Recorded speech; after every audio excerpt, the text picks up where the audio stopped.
ഒരു പുതിയ വീഡിയോയിലേക്ക് സ്വാഗതം. ഞാൻ ഇന്ന് നിങ്ങൾക്ക് ഇവിടെ കാണിച്ചു തരാൻ പോകുന്ന എൻ്റെ കൃഷിയിടത്തിലെ കോവൽ കൃഷിയാണ്.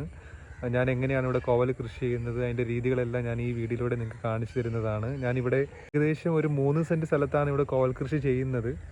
അതും ഡ്രമ്മിനകത്താണ് ഞാൻ കോവൽ കൃഷി ചെയ്യുന്നത്. കാരണം ഇവിടുത്തെ മണ്ണ് തീരെ വളക്കൂറുള്ള മണ്ണല്ല, അതുപോലെ തന്നെ ഒരുപാട് കല്ലുകൾ നിറഞ്ഞ മണ്ണാണ്. അപ്പം ഇവിടെ കോവൽ കൃഷി ചെയ്യുന്നതിന് ഒരു ബുദ്ധിമുട്ടുണ്ട്. അതുപോലെ തന്നെ ഏത് സമയത്ത് ഇവിടെ വെള്ളം കയറാമെന്നുള്ളൊരു ചാൻസ് ഉണ്ട്. കാരണം ഇത് വയലിൻ്റെ തൊട്ടരികിലാണ് എൻ്റെ കൃഷിയുടെ ഉള്ളത്.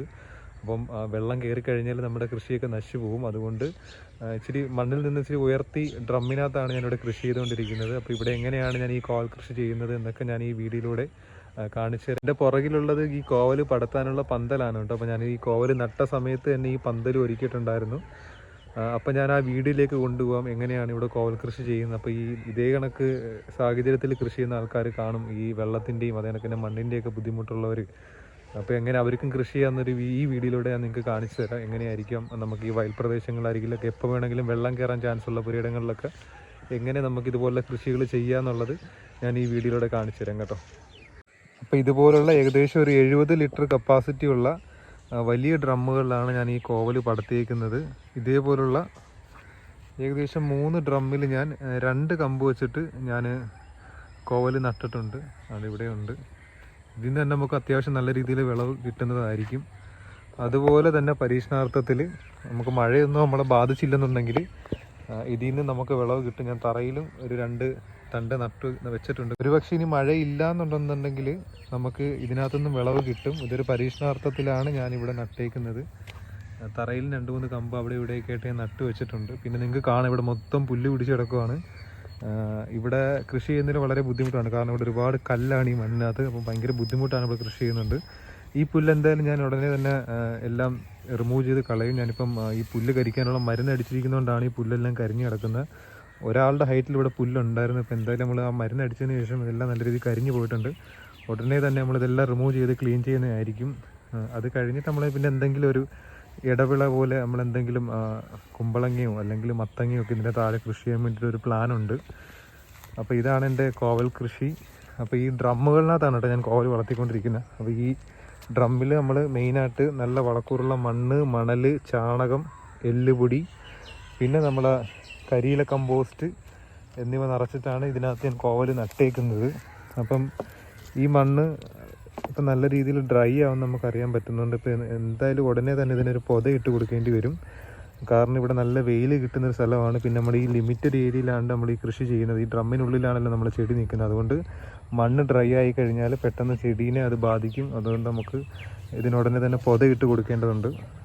സാധാരണഗതിയിൽ ഞാൻ കരിയില വെച്ചാണ് പൊത ഇട്ട് കൊടുക്കുന്നത്. നല്ല ഉണക്ക കരിയില, അത് മാവിൻ്റെ അല്ലെങ്കിൽ പ്ലാവിൻ്റെ കരിയിലയാണ് ഞാൻ മെയിനായിട്ട് ഉപയോഗിക്കുന്നത്. അപ്പോൾ അത് ഡ്രമ്മിനകത്ത് നല്ല രീതിയിൽ ഫില്ല് ചെയ്തിട്ട് കൊടുത്താൽ പയ്യെ അത് പൊടിഞ്ഞ് വളമാവുകയും ചെയ്യും. അതേപോലെ തന്നെ നമ്മുടെ ആ ചെടിക്ക് നല്ലൊരു തണുപ്പും കിട്ടും. അതിനൊക്കെ നമ്മൾ ഒഴിക്കുന്ന വെള്ളത്തിൻ്റെ ആ ഈർപ്പ് എപ്പോഴും ഈ ഡ്രമ്മിനകത്ത് നിൽക്കുകയും ചെയ്യും. പിന്നെ നിങ്ങൾക്കൊരു സംശയമുണ്ട്, ഈ ചീരകളൊക്കെ ഇടയ്ക്ക് നിൽക്കുന്നത്. ഇത് ചീര ഇതിനകത്ത് തനിയെ തന്നെ കിളിച്ച് വന്നത്. പിന്നെ അത് ഇപ്പം വിത്തായിട്ടുണ്ട്, അതുകൊണ്ടാണ് ഇങ്ങനെ നിർത്തിയേക്കുന്നത്. എന്തായാലും ഞാനത് കുറച്ച് ദിവസത്തിനുള്ളിൽ തന്നെ പുഴുത് മാറ്റും. അപ്പം ഈ ചീരച്ചെടി ഈ ഡ്രമ്മിനകത്ത് തന്നെ വളർന്നു വന്നതാണ് കേട്ടോ. അത് കണക്കിന് നമ്മളിവിടെ മുമ്പ് കൃഷി ചെയ്തൊരു ഇനത്തിൽപ്പെട്ട ചീരയാണ്. നല്ല വലിപ്പമുള്ള ഇലകളാണ്. അത് കണക്കിന് ഒരുപാട് ബ്രാഞ്ചസ് ആ ചീരയ്ക്കകത്ത് നിന്ന് വരും. അതുകൊണ്ട് നമ്മൾ ഒരു ചീര വെട്ടിയെടുക്കുമ്പോൾ തന്നെ ഒരു തോരനുള്ള ചീര അതിനകത്ത് നിന്ന് കിട്ടും. അപ്പോൾ അതുകൊണ്ട് ഞാൻ ഈ ചീര ഇങ്ങനെ ഇവിടെ തന്നെ നിർത്തിയേക്കാണ് എൻ്റെ വിത്ത് എടുക്കാൻ വേണ്ടിയിട്ട്. മുമ്പ് നമുക്ക് വിത്ത് എടുക്കാൻ പറ്റിയില്ല. കഴിഞ്ഞ തവണ വെള്ളപ്പൊക്ക സമയത്ത് നമുക്ക് ഇവിടെ ചീര കൃഷി ചെയ്തിരുന്നതായിരുന്നു. അപ്പോൾ ആ വെള്ളപ്പൊക്കത്തിൽ എല്ലാ ചീര നശിച്ചു പോയായിരുന്നു. അപ്പോൾ അതിൽ നിന്ന് അവശേഷിച്ച ഒരു ചീരയാണിത്. അത് നമ്മൾ വളത്തിനങ്ങാണ്ട് നമ്മൾ ഈ കോവലിന് വളം ഇട്ട സമയത്ത് അതിനകത്ത് അങ്ങോട്ട് വിത്ത് ഉണ്ടായിരുന്നു. അങ്ങനെ ഇപ്പം കിളിർത്ത് വന്നതാണ്. അപ്പോൾ എന്തായാലും ഇതിൻ്റെ വിത്ത് ശേഖരിക്കാൻ വേണ്ടിയിട്ട് ഞാൻ ഇതിനെ ഇവിടെ ഇട്ടേക്കുവാണ്. ഏകദേശം ഒരു മാസം കൂടെ കഴിയുമ്പോഴത്തേക്ക് ഇത് വിത്താവും. അപ്പോഴത്തേക്ക് എന്തായാലും ഇതിൻ്റെ മൂട്ടിൽ നിന്ന് ഞാനിത് പുഴുത് മാറ്റുന്നതായിരിക്കും. അപ്പോൾ ഇവിടെ നിങ്ങൾക്ക് കാണാം എൻ്റെ പയർ കൃഷി. ഇതിനകത്ത് നിന്ന് ഇപ്പോൾ നല്ല രീതിയിൽ എനിക്ക് വിളവ് കിട്ടുന്നുണ്ട്. ഈ സെയിം മെത്തേഡിൽ ഡ്രമ്മിനകത്താണ് ഞാനിവിടെ പയർ കൃഷിയും ചെയ്തേക്കുന്നത്. ഏകദേശം ഒരു 2 മാസത്തോളം ഇതിനകത്ത് നിന്ന് നമ്മൾ പയർ കണ്ടിന്യൂസ്ലി പറിച്ചുകൊണ്ടിരിക്കുകയാണ്. പയർ കുറയുന്ന ഒരു സിറ്റുവേഷൻ ആകുമ്പോഴത്തേക്ക് വീണ്ടും ഒന്നും കൂടെ നമ്മൾ മണ്ണ് ആഡ് ചെയ്ത് കൊടുക്കും. അതിനങ്ങനെ കരിയിൽ ആഡ് ചെയ്യും. പിന്നെ നമ്മൾ നോർമലി യൂസ് ചെയ്യുന്ന ജൈവ സ്ലറി തന്നെയാണ് ഈ പയറിനെല്ലാം ഞാൻ വളമായിട്ട് കൊടുത്തുകൊണ്ടിരിക്കുന്നത്. എന്തായാലും ഇതിനകത്ത് നല്ലൊരു വിളവാണ് ഇപ്പോൾ കിട്ടിക്കൊണ്ടിരിക്കുന്നത്. അതുകൊണ്ട് ഈ ഡ്രമ്മിൽ നട്ടാലും നമുക്ക് നല്ല രീതിയിലുള്ളൊരു വിളവ് ഇതിനകത്ത് നിന്ന് ഉണ്ടാക്കിയെടുക്കാം. ഈ ഒരു പയർ കൃഷി സക്സസ് ആയിരുന്നു. അതുകൊണ്ടാണ് ഞാൻ ഈ ഡ്രമ്മിനകത്ത് കോവൽ പടത്താന്നുള്ളൊരു ഐഡിയയും കൂടെ കൊണ്ടുവന്നത്. എന്തായാലും അതും സക്സസ് ആയി തീരുമെന്ന് ഞാൻ പ്രതീക്ഷിക്കുന്നു. അപ്പോൾ എന്തായാലും വരും ദിവസങ്ങളിൽ ഈ കോവൽ കൃഷിയുടെ അപ്ഡേറ്റ്സും കൂടെ ഞാൻ എൻ്റെ വീഡിയോസിൽ ഉൾപ്പെടുത്തുന്നതാണ്. അപ്പോൾ നിങ്ങളെല്ലാവരും എൻ്റെ ചാനൽ ആദ്യമായിട്ട് കാണുകയാണെന്നുണ്ടെങ്കിൽ എൻ്റെ ചാനൽ സബ്സ്ക്രൈബ് ചെയ്യുക. അത് കണക്ക് തന്നെ നോട്ടിഫിക്കേഷൻ കിട്ടുന്നതിന് വേണ്ടിയിട്ട് ബെല്ലൈക്കൺ എനേബിൾ ചെയ്ത് വെക്കുക. കൃഷി സംബന്ധമായിട്ടുള്ള വീഡിയോസാണ് ഞാൻ എൻ്റെ ഈ വീഡിയോസിലൂടെ നിങ്ങളിലേക്ക് എത്തിക്കാൻ ശ്രമിച്ചുകൊണ്ടിരിക്കുന്നത്. ഞാനിവിടെ എൻ്റെ ഒരു ചെറിയൊരു കൃഷിയിടത്തിൽ ചെയ്യുന്ന കൃഷികളാണ് നിങ്ങളിലേക്ക് എത്തിക്കുന്നത്. കുറേ ആൾക്കാർക്ക് ഈ വീഡിയോ ഇഷ്ടപ്പെടുന്നുണ്ടെന്ന് എനിക്ക് കമൻറ്റ് ബോക്സിലൂടെ മനസ്സിലാക്കാൻ കഴിഞ്ഞു. അപ്പോൾ എല്ലാവരുടെയും സപ്പോർട്ടാണ് എൻ്റെ ഏറ്റവും വലിയ വിജയം എന്ന് പറയുന്നത്.